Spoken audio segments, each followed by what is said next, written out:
Hi friends, Rambabu Sharma. Welcome to the Sharma safety solutions. आज का topic है बहुत ही महत्वपूर्ण है, फाइनेंशियल संबंधित है, जो फिक्स डिपॉजिट संबंधित है। फिक्स डिपॉजिट माने जमा धन, जो एक बार एक मुश्त पैसा जमा करते हैं बैंक में, उससे संबंधित आपका 15G और 15H कब इस्तेमाल करना चाहिए और किस केस में टैक्स लगेगा, कितना टैक्स लगेगा, टैक्स कैसे बचा सकते हैं, इसके बारे में आइए दोस्तों जानते हैं। फिक्स डिपॉजिट पे जनरली आपका 5 से 6% रहता है, इंटरेस्ट रहता है, बट टैक्स जो है 10 लाख के ऊपर डिपॉजिट करने पे लागू होता है। पर कितना अमाउंट के लिए?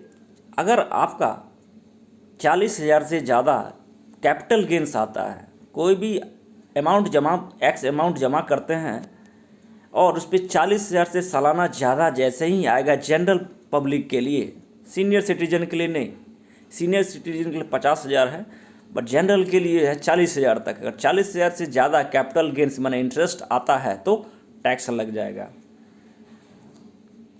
तो इसके लिए टैक्स कितना लगेगा? टैक्स रेट, टैक्स स्लैब अलग अलग है। आपका 2.5 लाख से स्टार्ट है, 2.5 लाख से 15 लाख तक है, 2.5 लाख से 15 लाख के तक है, या 15 लाख से ऊपर तक है। माने 0 से 30% तक आपका टैक्स लगता है। जैसे 2.5 लाख तक है तो उसको 0 टैक्स लगेगा, मतलब टैक्स नहीं लगेगा। अब 2.5 लाख से 5 लाख है तो 5% है। इसी तरह 5 से 7.5 लाख है तो 10% है। इसलिए 7.5 लाख से 10 आपका 10 लाख तक है तो 10% है, और 10 लाख से 12 लाख तक है, 12.5 लाख तक है तो आपका उसी तरह का आता है।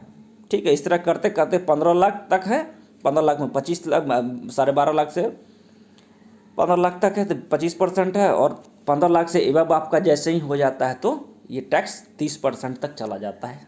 ठीक है, तो इसको कैसे बचाएंगे? अगर 10 लाख है मिनिमम अमाउंट तो 40,000 तक तो हमको पता चल गया। तो 40,000 को क्या कर सकते हैं ना, हम इसको ऐसे कर सकते हैं कि 2 जगह डिपॉजिट कर सकते हैं या 3 जगह करिए। 40,000 अकाउंट में होने ही मत दीजिए कैपिटल गेंस एक जगह। कैपिटल गेंस एक जगह होगा ना तो आपको क्या करेगा, बैंक मैनेजर जो है 15G और 15H जो भी फॉर्म अप्लाई करना चाहते हैं वो TDS आपको काट देगा, टैक्स डिडक्शन एट सर्विस, जो आपको सेवा मिल रहा है वो ऑटोमेटिक काट के आपको देगा। तो उसके लिए क्या होगा, हर साल आपको रिटर्न, एनुअल रिटर्न आपको करना पड़ता है, ITR रिटर्न करना पड़ता है, ITR रिटर्न फाइल करना पड़ता है। तो उसके लिए क्या 2 जगह करिएगा। मान लीजिए 6 लाख कर रहे हैं और 4 लाख कर रहे हैं, तो 6 लाख का अगर 6% पे भी कर रहे हैं तो कितना होगा, 36,000 होगा। 40,000 नहीं क्रॉस कर रहा है। और 7 लाख वही कर देते हैं तो अगर 5% पे मिल रहा है तो 35,000 है, ठीक है। मगर 6% हो, जैसे 42,000 होगा तो जैसे ही 40,000 प्लस में होगा, 2,000 ज़्यादा होगा तो उस पर टैक्स देना होगा। 40,000 तक नहीं टैक्स, बट 40,000 के बाद जो भी अमाउंट आएगा उस पर टैक्स आपको देना पड़ेगा। तो ये एनुअली शो करना पड़ता है, बहुत लोग नहीं रिटर्न करते हैं। और जैसे 2.5 लाख से 5 लाख तक है जिनका, तो टैक्स रिबेट भी होता है। टैक्स रिबेट मैंने 5% तक जो स्लैब, टैक्स स्लैब में बताया, 2.5 लाख से 5 लाख में 5% लगता है, तो टैक्स रिबेट भी सेक्शन 57A के तहत ले सकते हैं।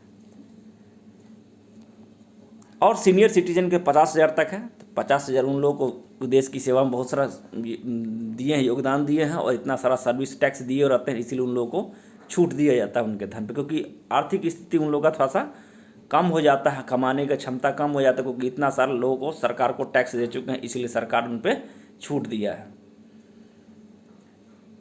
तो 15G और 15H समझ गए कि टैक्स को बचाने के लिए किया जाता है और बैंक में अप्लाई करना पड़ता है। अगर हर एक साल जमा कर रहे हैं और बैंक वाला काटता है तो आप उसको शो कर सकते हैं।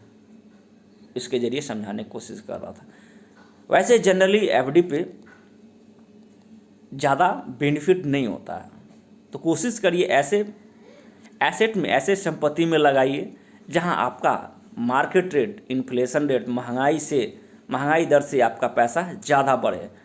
महंगाई दर से बढ़ेगा, जनरली आपका गवर्नमेंट का क्या रूल है, 4 से 6.2% तक महंगाई रेंज में रखा जाता है, 4% से 6% तक के बीच में रखा जाता है, कोशिश किया जाता है साल में। बट अभी का देखिए, अभी का महंगाई कितना है आपका, जो अभी तो महंगाई आपका 6 पॉइंट समथिंग है, माने 6.7 आ जाता है, 6 पॉइंट, और अलग कंट्री में देखिए 7.1 भी चल रहा है, अमेरिका वगैरह में।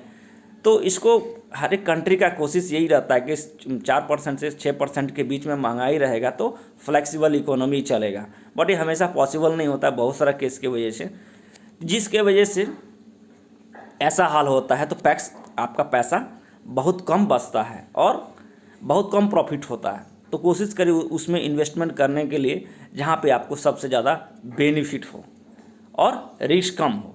रिन्यूअल करते समय भी आप एफडी का इस्तेमाल कर सकते हैं, उसमें ध्यान रखिए, फिर यही केस करिए। और अपना जमा धन जो भी करना चाहते हैं उस पर खासकर ध्यान रखिए। टैक्स तो देना ही है, क्योंकि ज़्यादा कमाइएगा तो ज़्यादा देना पड़े। रूल रेगुलेशन जानने से क्या होगा दोस्तों, आपको उस पैसे को बचा सकते हैं जो यूजलेस आपका जो है जो जाएगा, उससे बच सकते हैं। इस वीडियो को लाइक शेयर कमेंट करते रहिए और चैनल पर पहली बार हैं जोर से सब्सक्राइब करिए। और मेरा बहुत सारा वीडियो देखने के लिए और सारा कमेंट करने के लिए बहुत बहुत थैंक यू वेरी मच दोस्तों, थैंक यू वेरी मच।